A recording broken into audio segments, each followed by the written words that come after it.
हाय दोस्तों, good morning. तो देख सकते हैं अभी सुबह का 4:30 हो रहा है। मैं 4:15 में उठी थी। तो आज कुछ खास है मेरे घर में, इसीलिए मैं बोली चलो एक ब्लॉग बना लेती हूँ, आप लोगों को दिखाती हूँ मेरे सुबह का रूटीन और क्या खास था आज मेरे घर में। तो मैं 4:15 का अलार्म लगाई थी। हर दिन इतना नहीं उठी थी, मतलब इतनी जल्दी नहीं उठती हूँ। आज कुछ स्पेशल था मेरे घर में, इसीलिए मैं उठी हूँ। और ये मैं ही, मतलब कि इसमें सिर्फ मैं ही कर सकती हूँ, जो कुछ कर सकती हूँ। इसमें कोई हेल्प नहीं कर सकता मेरा। जब मैंने ये प्रोग्राम रखा है तो मुझे ही सब कुछ करना है। तो उठते ही मैं ना, मेरे घर में 4:30 बजे पानी, 4 बजे आ जाता है पानी। तो पानी की थोड़ी दिक्कत होती है, सुबह ही स्टॉक करके भर के रख लेना पड़ता है। तो मैं उठते ही पहले मशीन में जो कपड़े गंदे थे वो लगा दी। एक साइड में मेरा कपड़ा लगा हुआ है और मैं पानी 3-4 बाल्टी होती है ऊपर में, तो स्टॉक करके रखना पड़ता है। तो वो बाल्टी भी मैं भर भर के रख ले रही हूँ। और एक साइड में मेरे बर्तन, वो कपड़े का काम हो रहा है। मैं बोली कि चलो फटाफट निपटा देती हूँ जल्दी। जब तक वो हो रहा, जब तक मैं अपने सभी रूम में, मतलब सब झाड़ू वाड़ू करना है, झाड़ू करना है, पोछा करना है मुझे। मतलब 6:30 का टारगेट है मेरे लिए। 6:30 के अंदर मुझे सब कुछ करना है। तो उससे पहले मैं लग गई, कपड़े में लग गई, कपड़े डालकर आई हूँ मशीन में। और उसके बाद मैं झाड़ू करने लग गई। और साफ़ सफाई तो ज़रूरी है। जो हो रहा है मेरे घर में, जो स्पेशल चीज़ है, उसके लिए पहले साफ़ सफाई ज़रूरी है। तो रात को ही मैं किचन क्लीन करके रख देती हूँ, ताकि सुबह मुझे एक्स्ट्रा काम ना करना पड़े। उठते ही बस झाड़ू पोछा, साफ़ सफाई और नहाना धोना, पूजा पाठ अपना हो जाता है। कपड़े में भी लग जाती हूँ। और 2 फ्लोर का घर है, तो ऊपर पहले मैं पूरे ऊपर में झाड़ू कर ली। और ये देख सकते हैं कितनी कितनी सारी सीढ़ियाँ, 15 है, 14-15 सीढ़ियाँ हैं। डेली का इतना मुझे, मतलब कि झाड़ू करना ही पड़ता है। और इतना ऊपर नीचे मैं चढ़ती हूँ, क्योंकि बहुत छोटे छोटे घर हैं। और छोटा छोटा घर है ना, तो हाइट भी ज़्यादा है घर की, तो सीढ़ियाँ भी बहुत ऊंची ऊंची है हमारे घर पे। इसलिए मैं थक जाती हूँ, नीचे से ऊपर चढ़ते चढ़ते ना बहुत थक जाती हूँ। ऊपर छत पे जाने के लिए 14-15 सीढ़ियाँ हैं, नीचे उतरने चढ़ने के लिए, नीचे रूम के लिए 14-15 सीढ़ियाँ हैं। और ज़्यादातर काम मेरा ना 2nd फ्लोर में होता है, वहीं पे किचन है, तो सारा दिन मेरा काम वहीं चलता है। तो ये नीचे का रूम है, यहाँ बच्चे सोते हैं, दोनों बेटियाँ सो रही है। तो 4:30 बजे उठ के इनको क्या करना, बच्चे भी सो रहे हैं, हस्बैंड भी सो रहे हैं, मैं बस उठी हूँ और अपने काम में लग गई हूँ। और देखिए कितना मिट्टी है। और बच्चे वाला घर है, तो बच्चे दिन भर चप्पल जूता यहाँ वहाँ रखे रहते हैं। मैं ही अकेली हूँ कि मैं उसको अपने जगह में रखती हूँ। और ये जब पहनेंगे फिर जहाँ चप्पल, कभी बेड के नीचे, कभी इधर उधर बिखेर के, मतलब फैला के रखे रहते हैं। तो सेट करके मेरा काम है, इसीलिए मुझे झाड़ू में टाइम लगता है। मैं झाड़ू करती हूँ तो सभी तय कर करके सभी सामान को उसके जगह पे रख रख कर, जो जगह पे, जिस जगह पे जो चीज़ रहता है वहीं पे रख रख कर मैं अपना काम करती हूँ। और ये मेरा फ्रंट गेट है। और अभी हस्बैंड सो रहे, इसलिए वो बाइक नहीं निकाले हैं। वो उठेंगे तब बाइक निकालेंगे। मैं साइड साइड से झाड़ू कर ली जितना सफाई हो सकता था। देखिए कितना अंधेरा है, अभी कोई भी नहीं उठा है। मुझे ज़रूरत है इसलिए मैं उठी हूँ। और घर के बाहर भी मेरा पूरा मिट्टी मिट्टी है, अंधेरा है। बाहर की लाइट एक जल रही है, तो मैं गेट खोलकर अपना बाहर तक अपनी सफाई में लगी हूँ। और सफाई तो है, करना ही है। सफाई नहीं करूँगी तो अच्छा नहीं लगता है मन। और घर में लक्ष्मी आती है ना साफ़ सफाई से। तो पानी झाड़ू हो गया मेरा। और ये मुझे पानी स्टॉक करके रखना पड़ता है। मीठा पानी बोलते हैं, दिल्ली में 2 टाइप का पानी होता है, एक खारा पानी, एक मीठा पानी।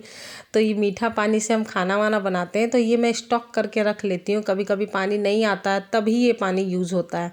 ऐसे डेली मैं इसको चेंज 2-3 दिन में, मतलब 2-3 दिन में चेंज कर करके रख लेती हूँ, पड़ा रहता है। इसका यूज़ नहीं होता, बस स्टॉक में रखती हूँ उसे। क्योंकि जब पानी नहीं आता तो फिर हम खारा पानी चलाते हैं, तो उससे थोड़ा खारापन लगता है। आरओ है हमारा, पर उससे भी थोड़ा खारापन का टेस्ट आ ही जाता है। तो स्टॉक में रखी रहती हैं, उबालने वगैरह के लिए काम आता है। ये पानी पीते नहीं हैं, तो मैं ये पानी भी साथ ही साथ स्टॉक करके रख दी। और इधर कपड़ा भी मेरा हो चुका था, तो उसका पानी मैं ड्रेन करके आई हूँ। और फटाफट मैं पोछा लगाने लग गई। और पोछा भी हाथी से जितना जगह मतलब स्पेस है डबल बेड के बाद, जितना बहुत ज़्यादा बड़ा जगह नहीं है, छोटा सा रूम है। और बिना मच्छरदानी के तो हम सोते ही नहीं है, मच्छर वाला एरिया है मतलब क्या बोलूँ सब कुछ मैंने, छोटा सा घर है। मैं सेटिस्फाई हूँ, पर बहुत चीज़ होते हुए भी बहुत कुछ नहीं है, पर सारा चीज़ है ऐसा बोल लो मतलब कि सारी सुख सुविधाएं की सभी चीज़ है, पर फिर भी एक कोना होता है ना कुछ कमी होती है, हर किसी के लिए होता है। जैसे दिवाले वगैरह वैसी देखो, कितना सुंदर पेंट हमारे घर में करवाया, बहुत मेरे हस्बैंड मतलब घर के लिए बहुत जितना कर सकते थे ये सब उन्हीं का आइडिया करवाया उन्होंने।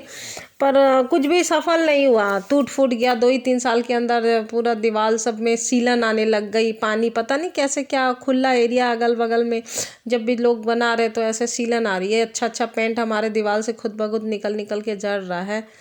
और क्या किया जाए, खारा पानी से तो घर बनता ही है, यहाँ का खारा पानी है। तो अब हस्बैंड उठ चुके हैं, वो बाइक निकाल कर बाहर रख दिए। मैं बोली उठ जाओ, 5 बजे उठ गए, वो बाइक बाहर रख चुके हैं।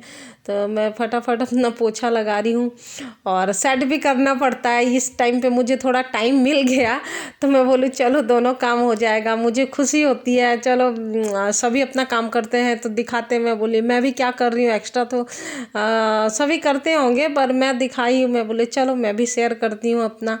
तो इधर ये फ्रंट जहाँ पे मेरा पूजा होना है, ये मेरा हॉल जैसा है छोटा सा, यहाँ बाइक वाइक रखते हैं। यहाँ मेरा पार्लर भी है एक साइड में आईना और चेयर वेयर रखी हूँ, तो मैं हटा दी वो।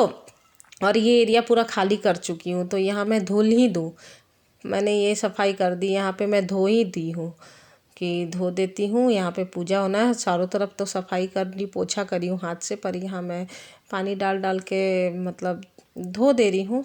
धोने से जितना एक्स्ट्रा मिट्टी वगैरह होता है वो निकल जाता है। तो और जितना भी ये ऐसा एरिया है ना, यहाँ पे जितना भी झाड़ू करो मिट्टी ही मिट्टी, और जितना भी धो लो पोछ लो हर 1-2 घंटे के बाद मिट्टी, क्योंकि बाहर का एरिया खुला है, मिट्टी मिट्टी है। और मैं अपने काम में तो लगी रहती हूँ, साफ़ सफाई थोड़ी हो जाती तो मन को तसल्ली और खुशी मिलती है। तो ये हो गया मेरा साफ़ सफाई, और बस इसके बाद फिर मैं नहा कर आ गई और नहा के तैयार हो गई। ये मेरा स्पेशल साड़ी है। तो नहाने के बाद मैंने अपने पैर में भी आलता लगाया, देखिए आलता बोलते हैं, महावर बोलते हैं तो वो लगा ली। पूजा पाठ वाला दिन होता है ना तो मैं ये ज़रूर लगाती हूँ। मुझे इतना पसंद नहीं, लेकिन नियम जो है ना, मैं वो नियम हमेशा करती हूँ और अच्छा लगता है। तो बस ये मेरा छोटा सा कढ़ाई है मेरे घर में छोटा छोटा ही, हम बहुत बड़ी फैमिली नहीं है, छोटी छोटी चीज़ें हैं।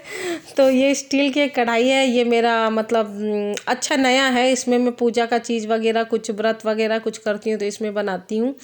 और स्टील की कढ़ाई है, तो इसमें ये जो सत्यनारायण भगवान का प्रसाद होता है, मेन होता है ये आटा का, क्या बोलते हैं उसको, चूरन बोलते हैं। आटा का आटा को भूनकर घी में आटा को भूनकर, अभी देखो मैं आपको बता नहीं पा रही हूँ ये क्या है, लेकिन हाँ हम लोग को चूरन बोलते हैं, और भी कुछ बोलते हैं ये आटा का। चलो आप समझ जाओ क्या है। बस आटा को घी में भून दी हूँ हल्का रेड करके, और उसमें चीनी मिला दी हूँ। तो अब बेल बज चुकी है, मेरा प्रसाद भी रेडी है, बेल बज चुकी है और पंडित जी बेल बजा रहे हैं, वो आ गए हैं। तो मैं पहले फ़ैन ऑफ कर दी और लाइट ऑन कर दी हूँ, बाहर का ऑफ था शायद, तो पहले मैं ऑन कर दी। मैं दिखा रही हूँ पंडित जी को, देखिए पंडित जी शंखनाद करते हुए मेरे घर पे आ गए वो भी बोल रहे हैं कि वाह रीना मान गया तुझे, तू तो बहुत तैयारी कर ली है। मतलब पंडित जी भी खुश हो गए, मैं उनके पैर छू के आशीर्वाद ली। फिर देखिए मैं टाइम दिखाती हूँ, मतलब 6:30 का टारगेट था, 6:25 के अंदर मैं सब कुछ कर ली। और पंडित जी आए तो फटाफट मैं सारा सामान नीचे लाकर कम्बल बिछा दी, धुला हुआ कम्बल, और सारा सामान लाकर रख दी।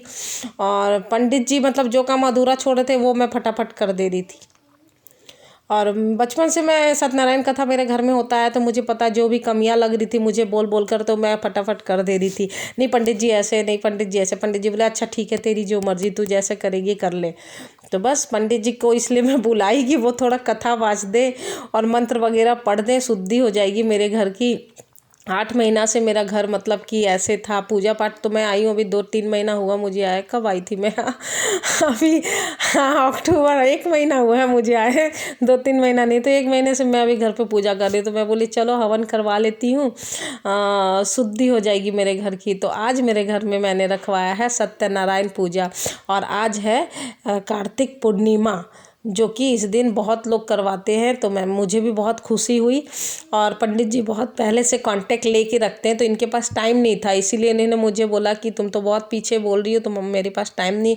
तो मैं बोली पंडित जी जैसे भी करके करवा दीजिए मेरे घर में। तो बोले ठीक है, तू 6:30 बजे तक रेडी रख ले, मैं आ जाऊँगा। तो मैं बोली ठीक है। पंडित जी का 8 बजे से था, कहीं कहीं 8 बजे, कहीं 10 बजे, मतलब अपना उनका टाइम था। तो उन्होंने सबसे पहले मेरे घर पर आके करवाया पूजा।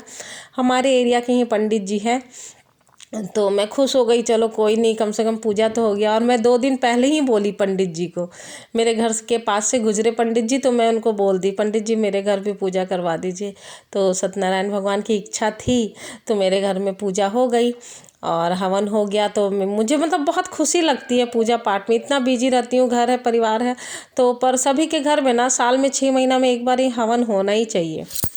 तो बस श्रीमन नारायण नारायण नारायण भजमन नारायण नारायण नारायण। तो ये हो गया मेरे घर में हवन, आरती और पूजा कंप्लीट। हस्बैंड भी कुछ नहीं बोले। पूजा पाठ में मैं बोलती हूँ तो वो साथ दे देते हैं। बस उनको क्या है, बाहर की चीज़ें लाकर सब फल वल मैं लिस्ट दे दी थी, वो सारा सामान ले आया। बाकी तो घर पे जो करना है मुझे करना है। और बस पूजा हमारा कंप्लीट। और पूजा के बाद फिर पंडित जी को भी, फिर भी 8 बज ही गया था पंडित जी के जाते जाते। तो पूजा करके आरती हुई। मैं सब तरफ जो नियम होता है घर में, आरती का थाल लेकर सब तरफ घुमा के मैं पूजा करके पंडित जी को दान दक्षिणा देके विदा करी। पंडित जी चले गए। मैं फटाफट चेंज करके फिर किचन में आ गई, क्योंकि ना साड़ी में, फिर वो पूजा का साड़ी है, वो मैं मतलब पूजा के लिए ही यूज़ करती हूँ, तो वो मैं चेंज करके रख चुकी हूँ। और स्पेशल होता है। अब ठंड भी लग रही थी तो मैं फिर चेंज कर ली, गरम कुर्ती पहन के आ गई मैं। और फटाफट मैं आलू उबाल चुकी थी। मतलब हड़बड़ी में ना सबसे पहले ये आलू की ये सब्ज़ी अच्छी लगती है। अच्छी क्या लगती है, बहुत जल्दी और फास्ट बनने वाला भी होता है ये। और उसको उबाल दी, जब तक वो कुकर में सीटी दे रहा था तब तो मैं आटा लगा के रख दी। तो आज पूजा का दिन था, तो मैं बोली चलो आलू टमाटर की सब्ज़ी, मतलब बॉयल आलू और आलू दम टाइप में ही सब्ज़ी बनाई हूँ। और पूरी, तो बस फटाफट मैं आलू को छील दी। मेरा काम तो सारा फटाफट होता है। और हस्बैंड को भी लेट ना हो जाए, 9 बजे तक वो जाते हैं, तो 8:30 तक मैं किचन में आ गई। फिर भी आधा घंटा लेट हो गया तो कोई बात नहीं, 9:30 तक वो निकले थे। तो मैं सब्जी बन रहा है मेरा ये आलू टमाटर, बॉयल आलू टमाटर की सब्जी। और आज का दिन तो मैं बिना लहसुन प्याज की, सब पूरा दिन हम बिना लहसुन प्याज का ही सब्जी, जब व्रत पूजा करके उठो तो वो बिना लहसुन प्याज का ही खाना चाहिए। तो मैं पूरा अवॉइड करी हूँ लहसुन प्याज, और सादा सादा ही खाना बना हमारे घर में। और मन को बहुत खुशी मिलती है, तो खुशी मन से फटाफट जितना कुछ कर सकती हूँ अपना करने लगती हूँ। तो ये मेरा आलू टमाटर का सब्जी रेडी हो रहा, और एक साइड में मैं फटाफट ये रेडी हो रहा, उसमें पानी डालकर मैं उसके चढ़ा दी हूँ दूसरे साइड में सिम में। और जब तक फिर मैं पूरी के लिए अपना कढ़ाई चढ़ा दी और पूरी भी तलने लग गई। तो सुबह का नाश्ता मेरा हो गया पूरी और आलू टमाटर की सब्जी, और चाय भी चढ़ा दी थी। तुलसी पत्ता वगैरह डालकर मैं उसमें थोड़ा लौंग इलायची सब डालकर अच्छे से चाय भी बना दी। तो नाश्ता मेरा रेडी हो गया। और आइए देखिए मेरा नाश्ता, टेस्ट कीजिए और मेरे साथ एंजॉय कीजिए मेरे ब्लॉग को। मुझे तो बहुत अच्छा लगता है, पता नहीं आप लोगों को कैसा लगता है। तो प्लीज़ अच्छा लगे तो लाइक कीजिए, सब्सक्राइब कीजिए प्लीज़ मेरे चैनल को, जो लोग नए हैं। और बस मुझे ऐसे ही सपोर्ट कीजिए। तो फिर गर्मा गर्म नाश्ता रेडी है। Okay, bye bye, thank you.